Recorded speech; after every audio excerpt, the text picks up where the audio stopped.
how to recover even if you've tried everything. Fully recover from an eating disorder even if you have tried everything. I know what it's like to feel recovery is impossible and to try everything and still feel stuck. I am Lindsay Ranga. I'm the founder of Outshining Ed. I started this business 10 years ago. It's an alternative approach to recovery, but in those 10 years, I'm going to share with you the top 3 things that have helped our clients find lasting food peace. The third thing I'll share is arguably the most important. Recovery is 80% beliefs and mindset, 20% strategies and tools. So if we know that that's what recovery is comprised of, number 1 is you have to go from the limiting beliefs that are keeping you stuck to more empowering beliefs that will get you free. Recovery is rewiring the mind to think and behave differently, to think new thoughts. And when we think new thoughts, guess what? We have new actions, new behaviors, new emotions that then feed new thoughts. You will not recover if you are thinking the same thoughts as you were yesterday. In fact, your actions, your behaviors are going to be largely the same.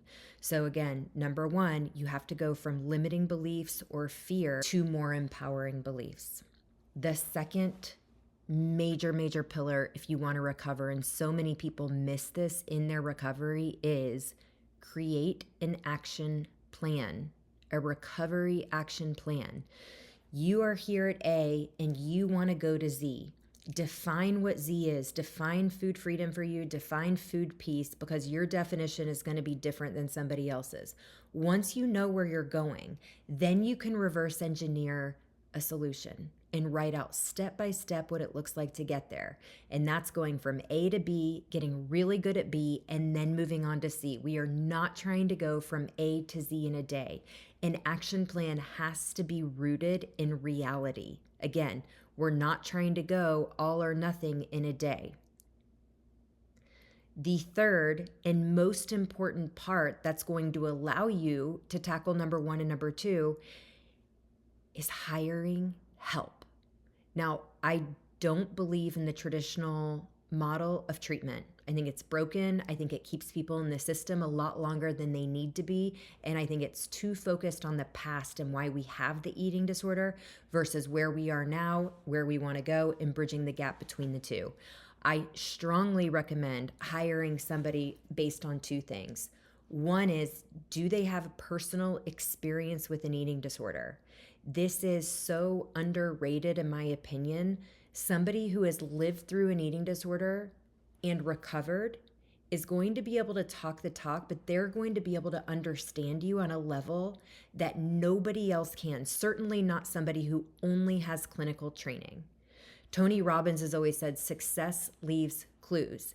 In other words, if you have a goal, find somebody who has achieved the results or the goal that you want. Hire them to share their beliefs and their mindset and their actions so that you can copy those. So number 1, find somebody who has lived experience and has fully recovered. Number 2, find somebody who offers 24/7 accountability and support. This piece is so important. Recovery doesn't happen in a 1-hour phone call. It doesn't happen in a workbook. It doesn't happen in a meal plan. It's the in-between times that matter most, when you are locked into the thought loop, the process addiction of the eating disorder, and you can't decide what to eat. You're having decision fatigue, or you're having anxiety about going to dinner. That is when you need to disrupt the thought pattern by texting a coach so you can have a different message sent to your brain when it matters most. That's how we start to rewire, going back to number 1.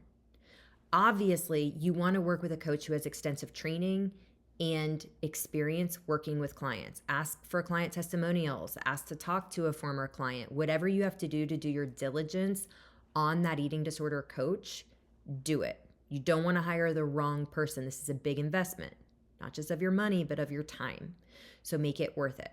The 3 things: you got to rewire the mind, limiting beliefs. Number 2, you've got to have a plan, a recovery action plan, and you should not be making this on your own.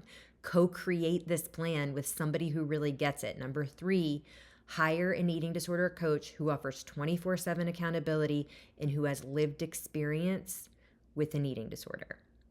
If you are interested in eating disorder coaching in OED Food Peace, our program that's been around for 10 years, please schedule a call with me in the link below.